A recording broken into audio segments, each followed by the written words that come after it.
You are tuned in to Relativity.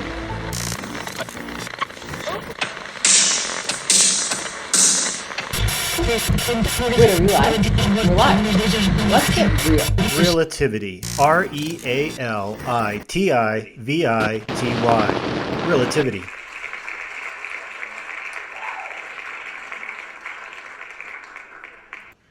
Hey everyone, this is Petra with Mitch. We're back for Relativity episode 2. And this one's going to be about plastic.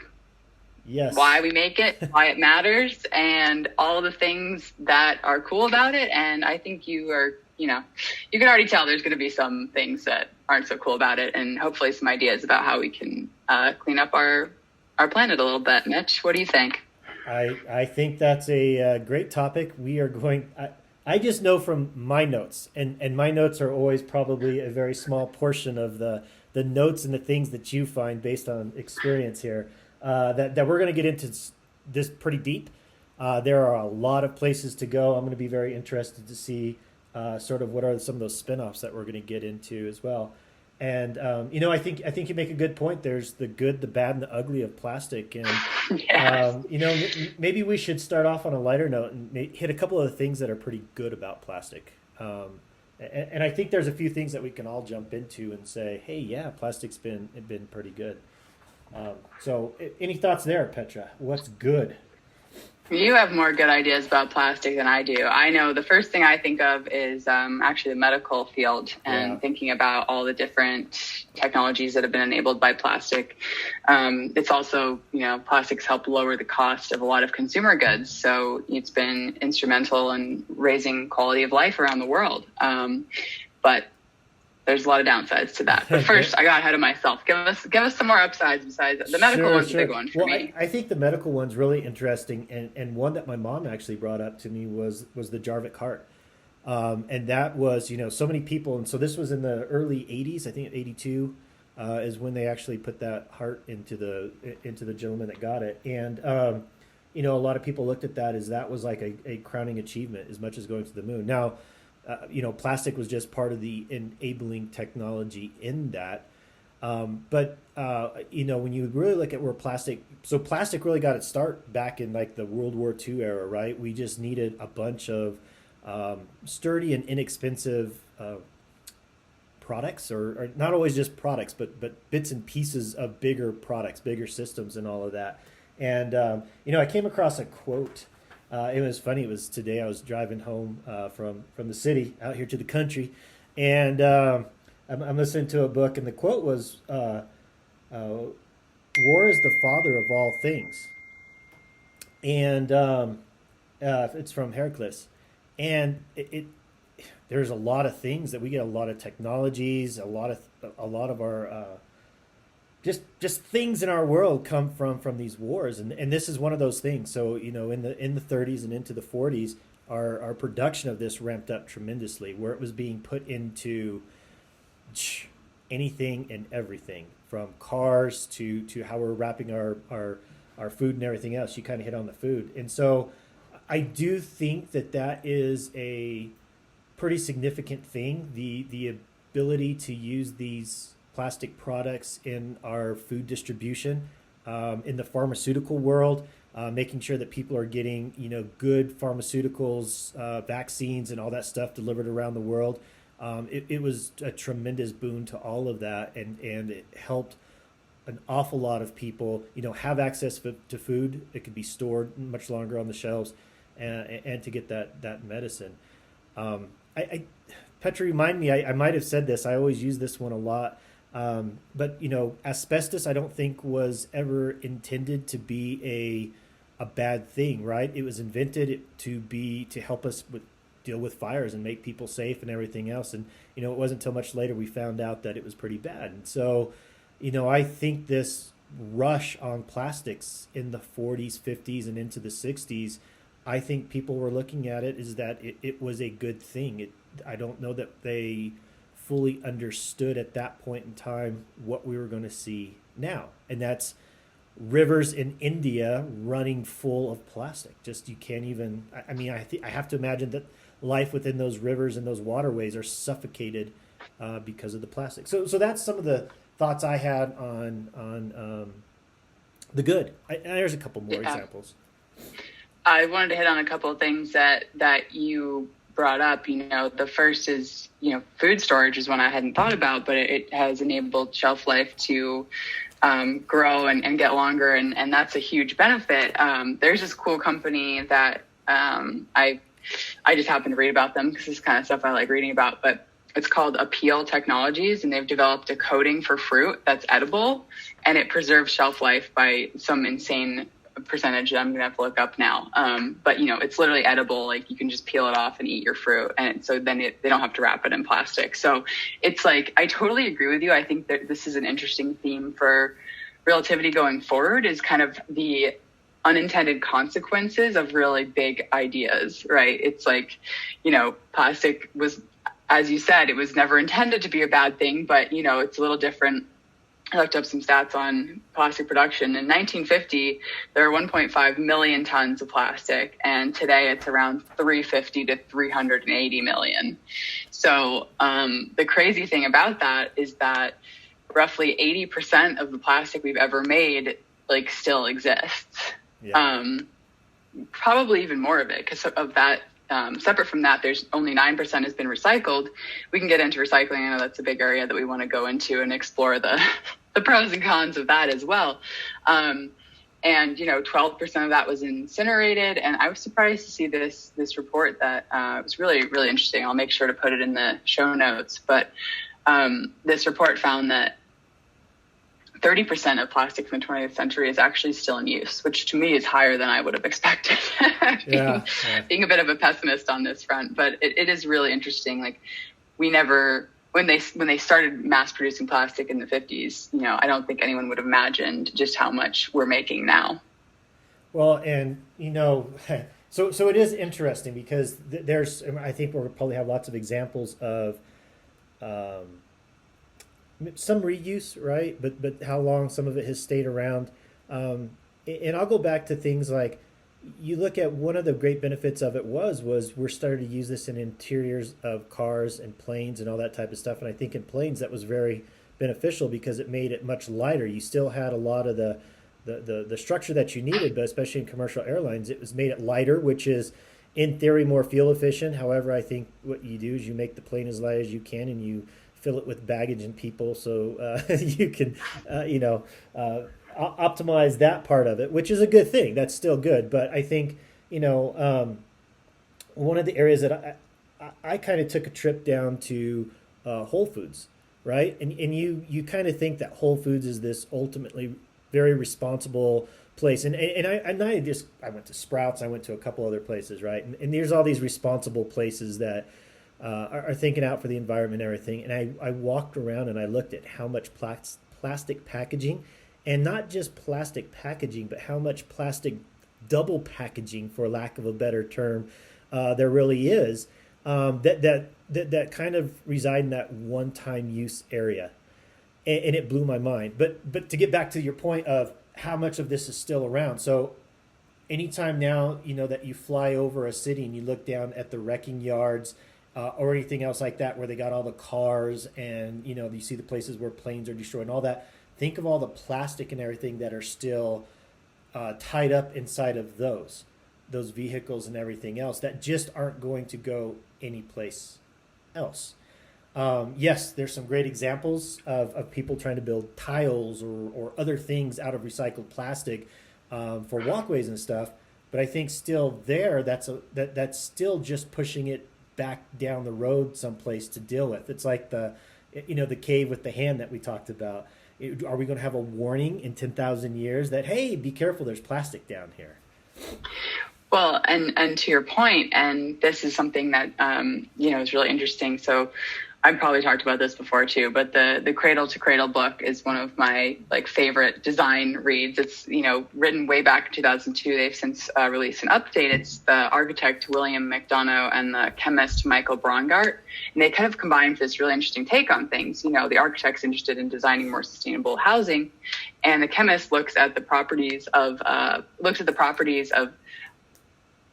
and explores, how they degrade and how they actually kind of emit like these toxins that you don't really want to interact with. So they make the example, like the opening pages, of, you try to be like environmentally conscious. So you purchase a rug made out of recycled plastic fibers, and your baby's playing on the rug and has a plastic toy in their mouth. Well, all of that plastic is literally degrading, and you're trying to make an environmentally conscious choice, and you're literally imperiling your own health, because eating plastic turns out to be very bad for humans and all kinds of animals and other species in the natural world. So it's like this reduce, reuse, recycle that you wanted to bring up is actually so flawed, because, do you see nature, like, collecting all of its trash and making sure that it reuses its trash? Like a cherry tree is the example they give in this book.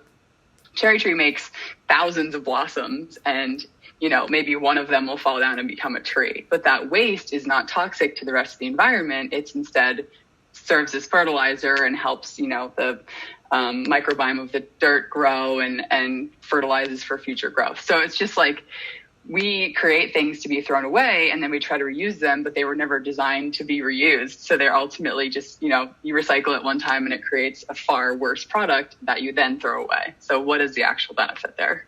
I definitely want to come back to those three little words, because I think there's some issues, not just with plastic, but some other things. But I want to hit on two things. One that you said, so I remember back, who cares how old I am? I'm 46, almost 47. I'm old. Get over it, everybody. But Gramps. but so I was in school in the mid '90s, university in the mid '90s, right? And I took some classes, and I remember talking about, finding traces of plastics, and what it was is I wish I could remember it. The three letters that stood for this chemical, but it's become ubiquitous. You can find it in some of the most remote areas. You can find it in snow in very remote areas. You can find it in the water in very remote areas.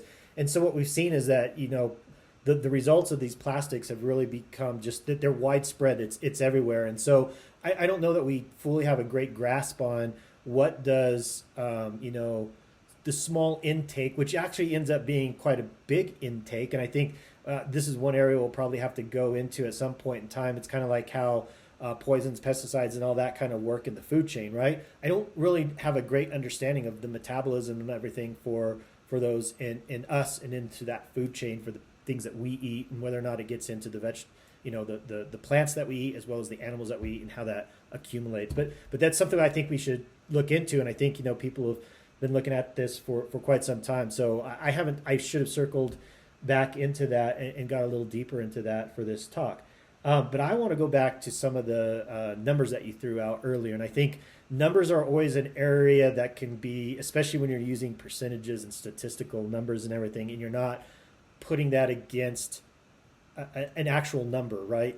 Like when someone says, oh, the majority of the people, well, is that 51% or 99%? Because that's a huge difference.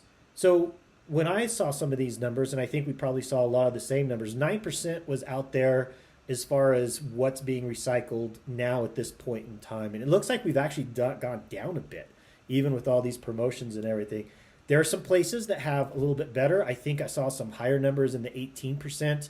And then there's some countries like Sweden and stuff that, they're claiming much higher numbers, almost to the point of 100% recycling. We will get into that because I got some points to push back on their recycling numbers and how they're doing it. But my curiosity really stemmed, and I couldn't find anything, so hopefully you've got something here. When we talk 9%, is 9% of the plastic going to a recycling place, or is it 9% actually being recycled? Because I think those are two different things. Do you know? That's a great question. I will say I have that same 9% recycled in the US, 30% in Europe. There's all kinds of regional differences. And I will say as well that you're pointing out a very accurate distinction, because recently, and I believe it was in 2017, recently China stopped accepting our plastic trash, right? So the whole premise of recycling was, China wants to buy it, they will make it into new products, we're just going to collect it and ship it over to them. But China doesn't want to be seen as like the world trash collector anymore, right? They're an ascendant world power, they don't want to be seen that way. So they essentially decided, we're not going to accept your trash anymore. So now, even if I, being a well-intentioned, environmentally conscious individual, try to, sort and recycle all my plastic, it's going to a landfill, essentially. So just because I put it in the bin does not mean that it was actually recycled. So it would be really interesting, and we should do this, and kind of post an update or do something in that regard to see if we can find out, what percentage of plastic is thrown in recycling bins versus what percentage is actually reused. And I think so. What really got me going on this was so the chasing arrows. We all know chasing arrows. That's the, you could probably ask a kindergarten kid, little kindergartner kid, and they'll know what the chasing arrows is, right? That's for recycling. And if you look at the bottom of your plastic, and honestly, about a month ago is when I found out about this, before we even talked about kind of doing this as our first episode. I went to the local transfer station, and I had I had bought a tool, and it came with the plastic foam, packing it into a box. And so I looked at the bottom, and it had the chasing arrows, and it had a number in it, and I don't remember what that number was. And so I took it down, and the guys were like, "Yeah, no, that's not recyclable, man. Just throw it in the regular bins over there." And I was like, "Well, it has the recycle thing right here. Look, little things." They're like, "Yeah, man, that's not what that means." And so it turns out that those chasing arrows was a deliberate thing done by the lobbyist and the plastic councils and all of that. All of that is showing is the type of plastic, and there's only a few types of plastic. I think eventually all plastics are going to be recyclable, but there's only, out of those numbers, and I believe there's 7 of them, right? 1 through 7. There's only the 1 and 2s, is my understanding, that actually gets recycled at this point in time. And even out of the 1s and 2s, when those end up in that recycling place, a lot of those may not get recycled for a whole bunch of reasons. They might have coloring and they got labels, or they haven't been cleaned well and all that kind of stuff. And we just don't have that sorting capacity at this point in time to do that. So I thought that was very disingenuous of the plastic industry, and putting those things down there and telling you, yeah, this. So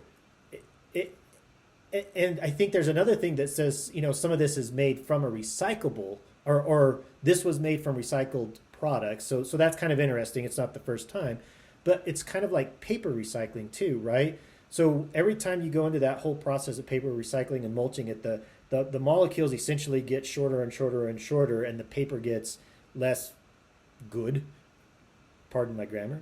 It's the paper just not the same quality, and so they can't make the same products. So that's sort of the same thing that's happening here. There's lots of videos. I encourage everyone to get there. They kind of just chip all of this up, right? It makes these little flakes, and so you can see how that's just breaking down the molecules themselves to do that. But that chasing arrow thing really got me. I was like, wow, so many people put so much effort into doing this. And again, that goes back to my question about the 9%. So we put all of this out there, and so is it truly is it 9% of the plastic that is out there in the world got recycled? I actually believe, if we dug into that number, it's actually that 9% represents a small percentage, less than the total, is kind of where I'm going with that. That was long and rambling, but anyway, the chasing arrows really kind of got to me on that one. No, the chasing arrows, I mean, it's just like, I believe I've either seen or imagined some kind of comparison between the plastic industry and literally like the cigarette tobacco industry, who said, it's fine. It's like a little hand waving, everything's fine. The same with big oil. What they did was, they basically paid to hide all the evidence that, climate change was human caused and caused by burning carbon-based fuels. So they paid and waged this whole influence campaign to say, oh no, look, we're fine. Everything's fine. And the same happened. Like, did you know that the cigarette butts, which are actually the most littered item in the world, so check that out. Cigarette filters are filled with chemicals, and they're basically like, they don't do anything from a health perspective. Like it doesn't do anything. It's that same like chasing arrows concept, where they make the smoke feel less harsh, but they don't actually reduce any of the the health issues that you get from smoking a cigarette. And they're the most littered thing on the planet, which it's unbelievable. I found something in Global Citizen that 73% of beach litter worldwide is plastic. And there's something like 1 million plastic bottles that are bought every minute around the world, and 2 million plastic bags are used every minute. And, like if you look at if you look at plastic bags, their average use for a plastic bag is 12 minutes, and they take 1,000 years to decompose. And as I'm sure everyone listening knows, like plastics, they don't break down. They break down into smaller plastics, which break down to smaller plastics, which break down into microplastics, which end up in the water, which end up in, algae eat plastic, plankton eat plastic, they end up in fish, and then they end up humans eat plastic. Another fun fact for you, Mitch, do you know that the average person eats 70,000 microplastics each year? And that's like eating a credit card every week. Holy cow. A credit card. Oh, man. No, I had no idea that I mean, I try not to eat. I'll get all excited eating a candy bar or something some point in time and take a big chunk and have to spit that out. But wow, that's actually quite a bit. Yeah, did not know that. Well, one of the things is the lobbyists were already here for this, and you brought up a couple out there. And I know we'll talk global warming and all the different things that get into that. But another one where kind of lobbyists and everyone or an industry lied is sugar. And I kind of tie sugar in here because they're a big user of plastics with the candy bars I was just talking about, and the companies like Nestle and a few others that actually own all these. I saw something the other day that showed what companies actually own all these different sodas and drinks and all that kind of stuff. There's only a few. It's like Nestle and Coke and Pepsi. There's only a few, and they own Perrier and all the other things down the line. And I mean, you talk about how many water bottles a day are produced, and it just blows your mind. But that was interesting. These councils for solid waste, and as I was, looking and researching for this, I can't tell you how many advertisements I came across on YouTube of proponents for plastic, right? And because it is still, it is a petroleum, and that's something we haven't even talked about yet. It is a petroleum-based product. It's coming from those same polymers. It's just here's the line of your oils and your gas and everything else, and this is the line for your petroleum products. So the lobby was already built into the petroleum industry. And I mean, this is, so when you start talking about the idea of recycling, that is not in the favor of the lobby, right? And of the petroleum products. Now, you're also going to hear that I'm a very strict capitalist. I definitely believe in that, how is one way that the world kind of works. You need it to innovate, you need it to do other things, but there is also this thing of where you stand is often where you sit. And so there's going to be forces that don't want us to think about, again, we talk about those three words. I think there's another couple of words that we need to add to it, but they don't want you thinking that way. They've got their own priorities going here. So they're very well funded. It's very hard to swim upstream against a very hard current, if you will, right? So we've talked about across the world and even here in the U.S. Of doing these plastic bans, not vans. Plastic van would be pretty cool down by the river. Anyway, and they've had a hard time going forward. There was, and I couldn't verify this, and if I can find it at some point in time, I caught this late. There was a ban on plastic bans. The lobbyist actually got this into some law that said you can't ban plastic bans, or there's a ban for plastic bans. And I was just like, wow, I'm living in an alternate world at this point in time. Living in a simulation for sure. Yeah, no, it's really interesting the ways that some people have gone about this. And,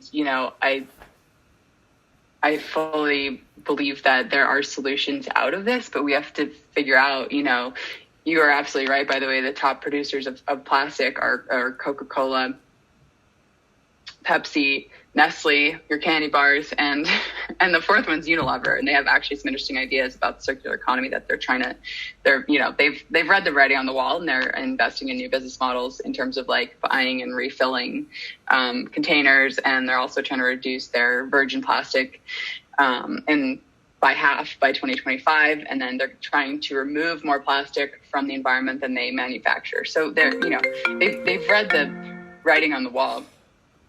But it is really interesting. It's like, I kind of have this issue, and you'll hear me harp about this, but how everyone's like, oh, like don't bring your, don't forget your reusable bag. You gotta, you're a bad person if you use plastic bags as the grocery. It's like, well, if you forgot your bags and that's all there is, like whose fault is that? And it's like the same way that the big oil producers will say, hey, it's your fault. You're not a sustainable person. That's why climate change is happening. It's like the top 71 polluters of, in terms of climate emissions or carbon emissions rather, they're just 100 companies, and it's the same with plastic. Like the majority of plastic comes from those 4 companies. So if they can, invest all the money that they've made because they've been so successful in developing alternate solutions that we can all be a part of, then great. I always get mad when it's like, it's your fault. You're a bad person because you use plastic. It's like, well, that's what my food is wrapped in. Like, what am I supposed to do? Like, how do I as an individual affect change in that way? Well, and I think, so I think it's great that there are people that take this on, but in some ways I feel sorry for them. And there was again, we're going to post, post links to some of these videos and everything else that we're talking about on the website. But there was this one video, and it was a Canadian documentary, and they talked to this woman, and she did everything that she could possibly do, right? She cleaned her plastics. She separated the plastics based on the numbers. She actually went as far as she didn't just put it in the blue bin by the curb. She actually drove to the local recycle station where they actually had different places, and she took the time out of her life to go do all this, and she thought, oh my goodness, I'm doing such a great thing, right? And so here she is. She's part of this, the people in that 9%, which we think is actually lower based on our discussions now at this point. And they actually went around and followed this plastic, and they put some GPS trackers in it and everything else. And they found out that most of the plastic actually ended up in a landfill, and even the ones that got sent overseas. So this was after 2018, after the Chinese quit taking it, and it went out to the Philippines or someplace like that. And what they were seeing is because so much of that plastic still isn't truly recycled, they are in burn pits. And burn pits are an extremely, extremely bad place for any of our garbage to really end up. And what's going on there is you are not burning it at a high enough temperature to break down all these really bad molecules. And so it's sort of like petrol, right, in our cars. That we had catalytic converters because you needed that to go back through and actually get to a very high level so you could break down some of those compounds that had the benzene rings and everything in there that are really bad. There's a whole bunch of the enes floating around in the environment, and that's why in 2000s I remember going out to LA and driving down the 210 and you couldn't see the mountains. And I was so surprised years later, or when the Santa Ana winds came or something, there were mountains, they were right there. And that was the smog that we were really seeing. And so that same thing is happening is when you're trying to burn plastic, it's not having good combustion, and you're getting all kinds of crazy ass chemicals that's coming out of that. And what you were seeing, and that's one of the reasons why, and I'm sure you saw this, Petra, that in China they saw this was happening, and the work conditions were horrible, that they had plastic dumps, people kind of recycling, and it was just burning right next to this village, and these kids are playing in the streets, and there's just this acrid smoke going everywhere. And there's a whole bunch going on with this, and I think we really got to dig into kind of the financial and economics behind all of this as well, because it is so dirt cheap to produce a bag for the grocery store, a wrapper for your plastic for our salads, right? Here's all these people going to what did I say earlier? Amazon, Whole Foods, and they're getting all these salads, and they're recycling their little salad trays and all this kind of stuff. It's literally going into a landfill in the Philippines. because it's so dirt cheap to just go ahead and make another one of those. And I think people are fooled. And I think now's the time we're probably going to get into our reuse, reduce, all that kind of stuff discussion. I think people are fooled, and I think by the recycle logos on these items, and therefore I'm concerned that that's actually what do I want to call it? Kind of like a catalyst for having more plastic being produced and made, because I think people feel like, oh my goodness, yeah, I'm recycling all this stuff and that's great, and therefore I don't feel bad about reusing more plastic because it's recycled or recyclable. Right. Right. I mean, it's a public influence campaign to make you not feel bad about it because you think, oh, it can be reused, so therefore I don't have to worry about it. But, going back to cigarette butt thing, it's totally a, public influence. And how do we get people to just keep doing what they're doing because it's so dirt cheap for us to make plastic and we don't have to confront the actual problem. And to your point about landfills, you're 100% right. I mean, more and more with our stuff that we try to recycle because of the China situation. But what's funny is I found a piece that was saying, you know what, it actually might not be as bad as you think, that your plastic is going to landfill, because if it goes to China and gets incinerated, as you were talking about, pollutes the local, local communities there, ends up in the atmosphere, and it's just terrible in all regards. That's worse than it sitting in a landfill. If it ends up in the river, which, in the ocean, and 90% of plastic in the ocean comes from eight rivers in China and 2 in Africa, right? They don't have this like sophisticated waste collection system that we've developed, which, yeah, it ends up in a landfill. It seems like a nightmare, but it's actually at least contained there versus, polluting our seas and breaking apart into endlessly smaller and smaller pieces. And once it's broken down like that, it's very difficult to kind of collect it or to get it back once it's already entered the oceans or our environment that way. At least if it's concentrated in a landfill, as tragic as it is to think, there's some people who are running, geothermal energy off of, it's not geothermal, but it's like trash thermal energy off of landfills, right? So it's like, honestly, the safer option than sending it somewhere where it might just get dumped in a river. And I think, so that's where I was kind of hinting on Sweden, right? And so that's what Sweden does. Sweden actually, so they have a huge, they approach waste much differently in Sweden, right? And people do take the time, and there's this great documentary out there on it's not documentaries, it's probably like a little news segment. But it actually shows them going down the street, and they've got these bins, and they're very dedicated to putting all the stuff in the right bins. And even at the home, people you put food and this type of stuff here, and goods that aren't necessarily recyclable but can be broken down here, and then this is your recycle stuff. And so they do go back and they do have plants that can burn this. But we have to talk about that. So I know that here we put a lot of things into the landfill. And if you think about this, if you were to take some paper, like a newspaper or something else like that, go put it in your garden, and in a very short period of time, that paper is going to break down. Paper is a natural product, and it does break down. There are reports that from landfills that there are papers that are 40 years old that you can still read. And the problem is that the landfills are not like our compost piles, where we're making this nice rich dirt for our gardens and stuff. The landfills have a much different chemistry going on within them. And so they're not really allowing things to break down the same way.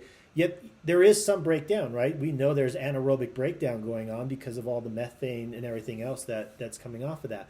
But I want to get back to the point of energy. We started off talking about the sun, and we have so many ramps coming off of the sun to things that we want to talk about. But energy is very important here. And so when you really look at this whole life cycle of trying to recycle, right? We went to the store, we bought the stuff, we put it in our recycle bin. A big truck came down the street, picked up my stuff, took it to a recycling plant, which nothing is getting, especially here in the U.S. No, I shouldn't say nothing. I hate to use absolutes. Very little of it is being recycled there wherever your first drop off is, right? So it's going to a transfer station of some sort, and then it's going to a sorting station, and all of this is being done in a big truck. And then from that sorting station, if this stuff is going overseas, prior to 2018, it's going on a barge to China, and now it's going to India or the Philippines or some other developing area of the world. And a barge, really? How much gas and petrol and diesel? I guess I bet those are diesel. Is that thing just pumping out to go? And then now it has to go off the barge onto a truck, onto a station, and into this transfer station, where now it's got to go through a whole series of being picked, found the clean stuff, and then finally it goes into this recycling, which is very energy intensive. It takes high temperature. Some of these processes also use a lot of water. So are you able to reclaim the water that you're actually using in all of this? So when you think about this recycle thing and you try to figure out, okay, well, how can I do this? It comes at a very high cost. And how we produce energy at this point in time, it is always going to be easier to pull this stuff out of the ground and more economical at this point in time to pull it out of the ground and make a new one than it is to recycle. So part of our nuanced discussion here is we also have to look at different energy sources that can provide us clean, abundant, cleaner. Let's just call it cleaner, because clean is, that can take on different meanings. It needs to be cleaner and much more abundant and therefore more affordable before recycling will ever be kind of financially acceptable, financially viable. I shouldn't say acceptable. I should say viable, right?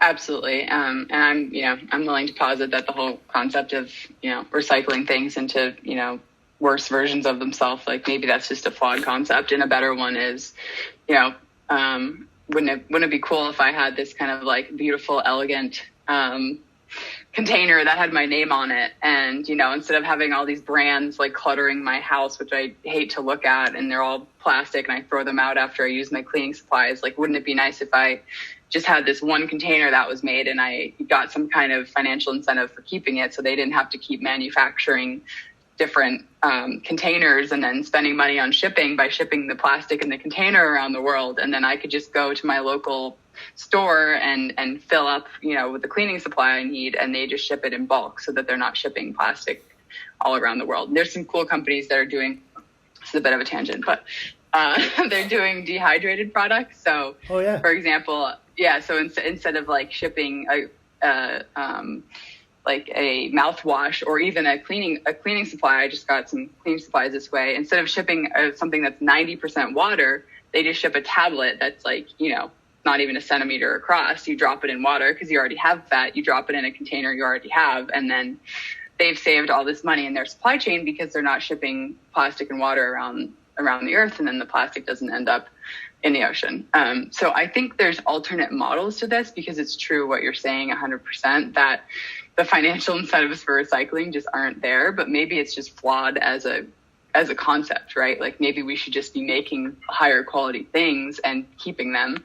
And maybe that would be a better experience than, buying all this plastic, shipping it all around the world, making it, taking the energy to make it, taking the energy to, reuse it into something new, and then pretending that, there's no problem with plastic because you recycled it one time and then it gets thrown out after that.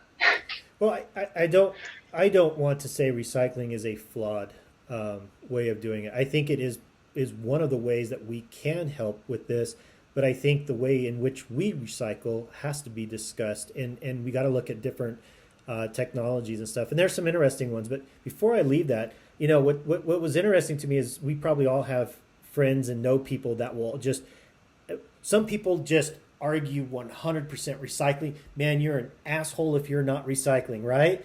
And then there's the people that argue, are you an idiot? Don't believe recycling's not that good. And it doesn't matter if it's plastic or whatever. They're just like, don't recycle. I'm going to tell you a story. And I actually, it's kind of funny how I fell into this story. So there is a TV station here in Albuquerque, Channel 13. There's this guy that's always doing these investigative journalism. Now, he's never going to win a Nobel Prize for his investigative journalism, but, he's always doing it, and bless his heart for doing it.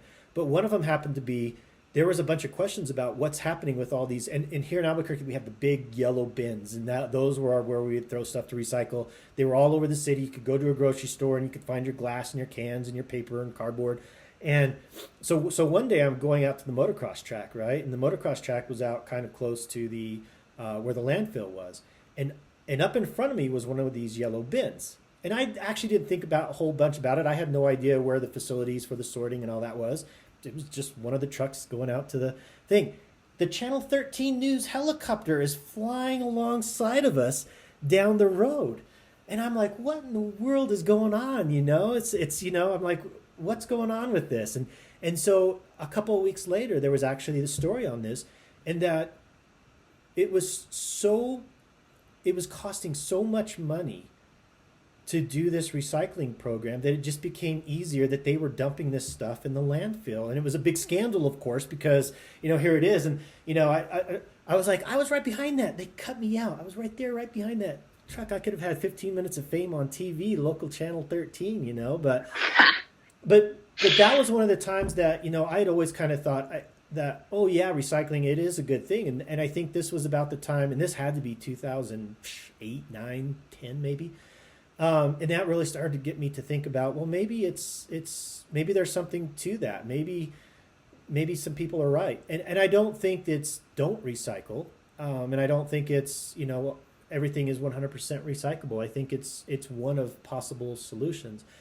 But we got to jump into this. Let's talk reduce, reuse, recycle. We've already talked a lot about the recyclability of all this stuff and how it's actually maybe not doing as much as we think. There are countries that are doing a better job of it, but I don't think it's totally there yet, and I think it's going to take a lot of work to get there. Reduce is interesting, but we have to come behind with a product. So one of the things I like to say is that there is a whole group of people that don't have the ability or the availability to sit and do what you and I are talking about, to be worried about plastic in our environments. They're literally worried about how are they going to feed their family off of this very low income job they have and everything else. And the only thing they care about is the products that they have are affordable to them at Target, Walmart, wherever, Smith's, wherever you're getting your groceries, right? And so to them, the argument of, well, you could pay $1 more for your salad if it was put in this different, container, one that was either recycled. We are willing to pay the cost that our recycled products will have, or the cost of, kind of like the deposit. A lot of places used to put deposits on the glass for get them recycled. I think that makes up a very large portion of our world. They're not fortunate like you and I to be able to sit here and debate, should I be using plastic products? They don't have a choice. You're absolutely right. But, the developed nations and the top tiers of, economic income are the people who buy and use the most of the products. So to me, the onus should be on the people who are creating the most problem. And also it should be on these 4 giant corporations who we talked about, who are the ones who are, creating all of this plastic. Like, the onus is on them to change their products so that, I would love to just buy a candy bar and have it be made of some like biodegradable, like cornstarch based something with seeds in it, and then I just throw it away. Wouldn't that be satisfying to just like throw it away and not feel bad and not like have this, guilt around us all the time about how terribly we're doing for our environment? But I do hear you. The problems that we are facing are, they affect everyone, and we can't expect people who are literally burning plastic bottles to stay warm. Like, we can't expect them to pay more for a sustainable solution, right? Like, instead we should look to the people who are mass producing this plastic to kind of come up with solutions. And I think we should talk about maybe some solutions so that we're not, we're not totally just on the down trend here. Oh, and I did want to say, you're absolutely right. I meant recycling when I said earlier, recycling as a concept is flawed. As it is now, it's flawed. The idea is not fundamentally flawed, but how we've executed it, to me, is fundamentally flawed. And there's ways we can fix it. There's ways that we can design things to be made and made again. But right now, as you said, the cost of sorting and filtering all these things and kind of, separating them all out into things that can be melted down and made together, like those systems are really expensive. And so financially it's flawed, in an execution way it's flawed. And then landfills too, I was horrified when I saw that was preferred to sending trash to China, because the thought of a landfill is like, that's waste. There's this great quote that waste is a design flaw, and going back to nature, nothing is wasted. Nature's abundant, right? The cherry tree example. It's not like, it's not like the cherry tree is reducing and reusing and all of that. It makes abundant blossoms, and there's no waste because it feeds the soil and fertilizes it for future growth. So how do we apply, that kind of concept to our production processes, and how do we make it so that we don't have anything to send to landfills because it's all being used as fertilizer in our backyards? Yeah, dream big, I know. Yeah, no, but I think and one thing is we always talk about, we seem to give a pass to developing nations, whether it's on the carbon, like, oh yeah, well you guys had to do your industrial revolution and get to here. Why can't this developing country have the same thing? And what I would really hope is that, well, let's help them skip that section. We've lived through it. We've learned a few things. Let's make that available to them. And I think there's some of that is going on, but there is still a large part. If you actually kind of took a map of the world and kind of put down what areas are developing and are much poorer to the world, the map is huge. I mean, it is much bigger than I think most people realize. That what do you call it? The developed world and the people who have the finances and everything that we do, the wealth that we do. Geographically, it's not that big, and I think people-wise too. But okay, yes, let's do some positives here. I definitely think I know I saw a couple of things. I saw this one's interesting, and it's kind of like it's like a double-edged sword, I guess. There are some techniques now of taking the plastics right back into the petroleum product, right? They're actually able to turn. You're seeing the liquid come back out, and that can be separated once again down in its basics forms back to either more plastic, gas, whatever the case may be. I don't know. I have misgivings about that. I think it's a step along the way, right? It's not the ultimate step, but I think it's one of the possibilities to look at, because you are able to get it back to a place where you can make viable plastic over and over again, versus this plastic can only be cycled once or twice before it's kind of lost its capability. So that's one of the things that I saw out there that's interesting, amongst many others. I'm sure you've got something too for us. Yeah, I have some fun ones. It's important to talk about the problem, but I think I look for solutions, because this is an opportunity to create a better world for the future, and it touches so many elements, from textiles to industrial processes to consumer goods, even doing laundry, agriculture, tires degrade and produce a lot of microplastics, so there's opportunity there. There's just, it really touches all corners of our economy, because, plastic is an incredible tool, but that really, this could be an opportunity for growth if someone were to approach this in the right way. So, some cool things I wanted to bring up: microbes, big fan of microbes. Yes. They've been used to help clean up oil spills, Condo well disaster, but many other disasters, they've been geoengineered to actually eat oil. And so kind of related to that, there's been some work in new enzymes that can eat plastic. And so they can actually, digest the plastic and then produce non-harmful outcomes. They don't like become radioactive or anything. That's not how science works, but you never know what you're going to get, the unintended consequences world.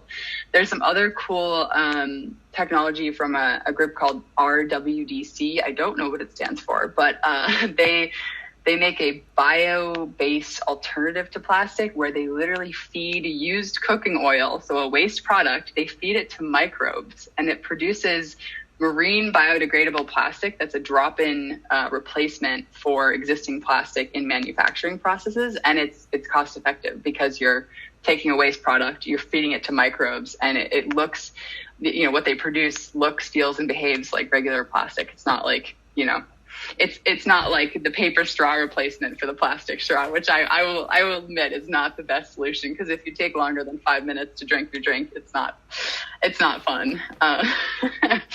But the microbes are really interesting. There's some solutions in terms of just, you know, replacing it at the source. And then the really fun one I want to tell you about, jellyfish slime. Oh no, I hadn't heard this one. Yeah. So this one's still in development. I'm not sure, not sure if it's going to save the world yet, but it turns out that jellyfish mucus can actually extract nanoparticles from water. So they're working to see if that can be used to get microplastics out of the water. Like, so they'd use jellyfish mucus as a filter for microplastics at wastewater treatment plants. Jellyfish are super cool animals. They've been around for like 500 million years. So I'm pretty sure they're among the oldest organisms on Earth. And they're looking into it in Europe, this project called Go Jelly, which started in 2018, I believe. So there's lots of cool people doing very cool science and trying to address this. And I hope that enough of these come through where, you know, we can start to actually see the beach again and not see plastic. I don't know the last time you went to the beach was, but it's bad. Yeah, the beach is pretty bad. I actually have a story about the beach. So I used to do some work down on Kauai, and I got to take a ride, and the guy's name is Mr. Robinson, and he happens, the Robinson family was a big sugar plantation group, and they actually have the rights or own or whatever the island of Niihau. So that's an island that you don't get to go to, and there's still native population out there on Niihau. And so I got to take this helicopter ride, and we flew out to the island and circled around it, and they actually landed on one of the beaches for us. And just down the way, this beach was just covered, and it was, you know, a lot of fishing nets and a lot of the fishing, the buoys that kind of hold up the nets and everything. But on top of that, it was just a pile of plastic bottles, laundry detergent bottles, of course, water bottles and all that type of stuff. And I was just like, holy cow, this is, and it was really weird. It's not like every beach was that way. It's it's the way the water flows and the way that the beach works and everything else.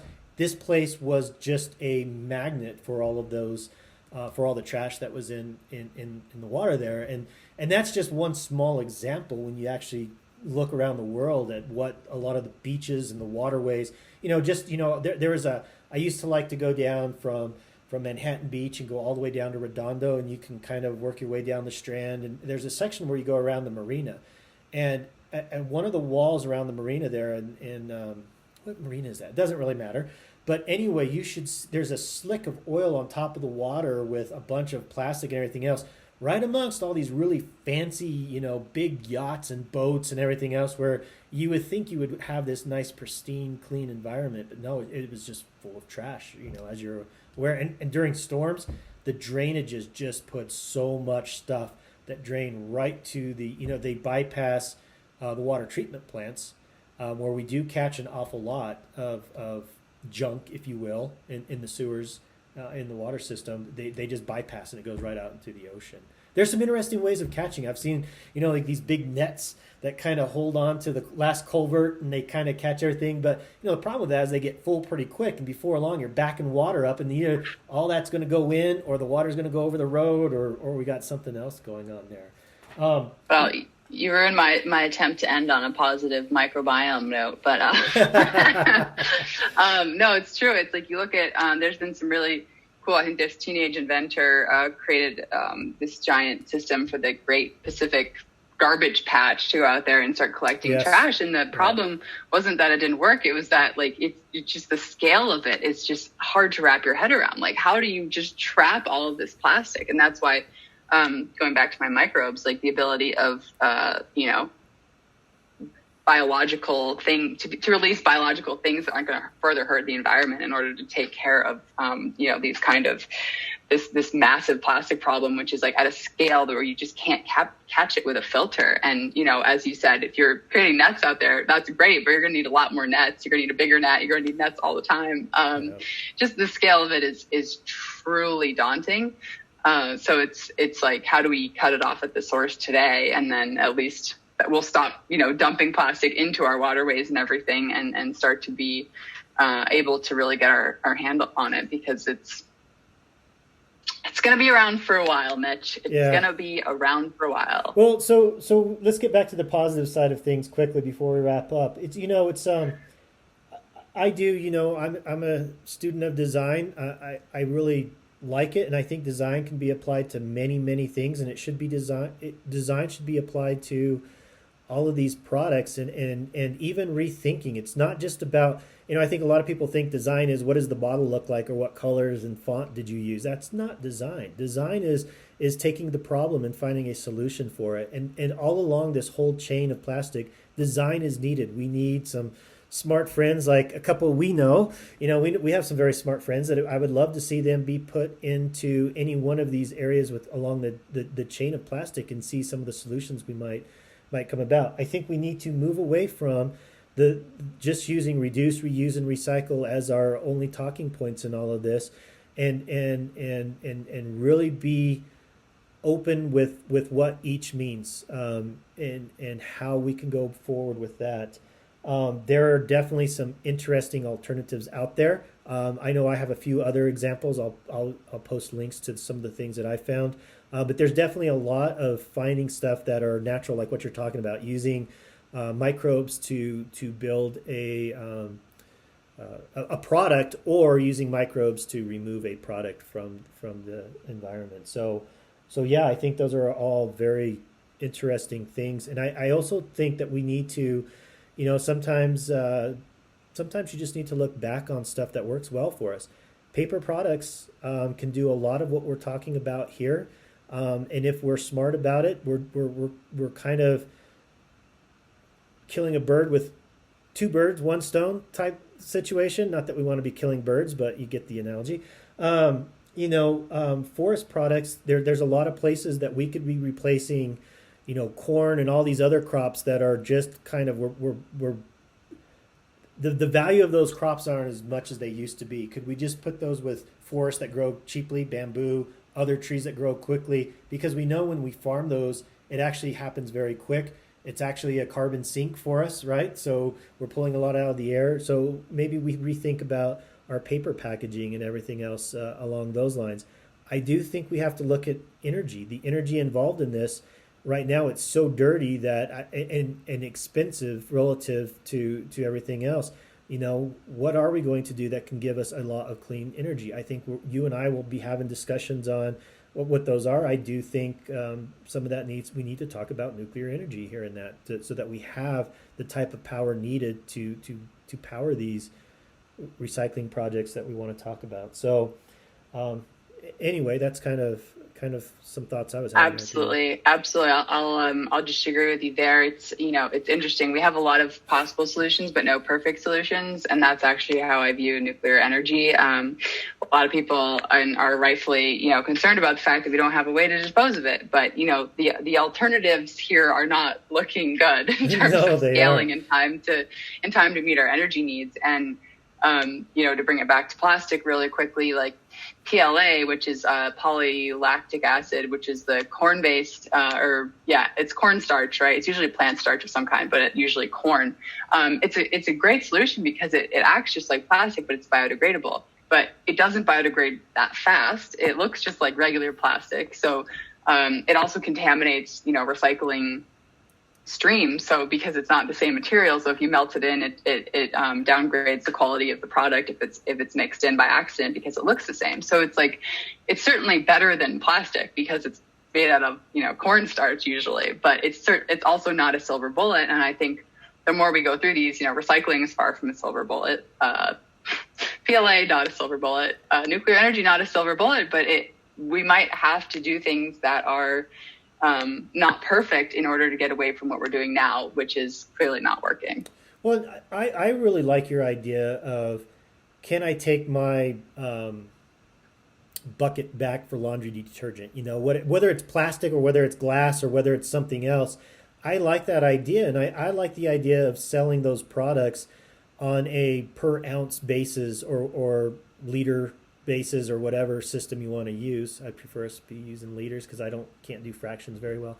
I'm a dummy. To me that makes more sense because I can go to the grocery store and I can get this size. I can go to Costco and get this size, and I'll never use all of it. Why can't I just go down and get what I need for myself? And my neighbor who's got a family of 6, they go down and get what they need at their size, and we just keep all using that same bucket. It's an interesting concept. I think it's hard to do large scale at this point in time, but it'd be interesting to see if we can get something like that going, and many other things. Absolutely. So yeah, this is a good positive note to wrap up on here for my perspective. But Unilever, who is that number 4 polluter in terms of plastic, who announced that big program to reduce their plastic, they've started a consortium called Loop, which is essentially that milk jug model, right? Like, how can we create a new business model where instead of just selling you one thing, we actually have this longer relationship with our customer, and we just refill their products either at home or them, coming into a store and refilling it there. So they've been, as you pointed out, it's not a one size fits all solution, because what is acceptable in different areas and different economies and different wealth levels is not the same. So they've been looking at country by country, how would we make this happen? And it's just, as big as the problem is, as daunting as the problem is, to see a company as big as Unilever taking this on in a meaningful way, it really gives me hope. Well, I love what you said there about them forming a relationship.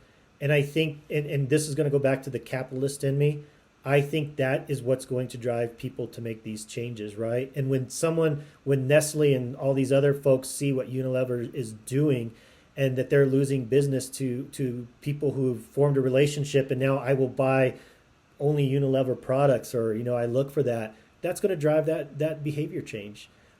It's only one part of helping drive the behavior change. I think there's other things that will have to be mixed into that, but I like hearing that. I think forming those relationships with your consumers is a big deal. I hope more people chase that. Sorry. No, I hope more people chase it. There are 3 R's. They rewrote them too much, and there's our reuse, refill, rethink. I got rethink in my notes. So great. I'm glad, I hope more people get involved with the thought process of how we can do better with this. So lots of interesting stuff here. I think, Petra, we could go on for hours and hours. I think this gives people a lot to think about. I actually think we'll come back to a lot of these. I definitely want to come back to the Sweden and their energy and how they do that at some point in time. So that might be something along those lines will be a stop at some point in time. Well, I think we might have to go to nuclear energy after this. What do you think, Mitch? I'm kind of thinking nuclear energy. I like that one. I like that topic. I think that's our next stop on the Atlas. Woohoo! Woohoo! All right. Petra, as always, it was great, and we'll talk soon. I'm cheersing my reusable mason jar to you, because I'm a hippie. Nice. All right. This has been Relativity. Right, we're out. Peace. Hey, this is Petra. If you like this podcast, please subscribe wherever you get yours. Also, let us know what you're interested in, and we'd love to dig deeper and explore topics that you want to hear about. Thank you for listening to Realitivity, and tell a friend.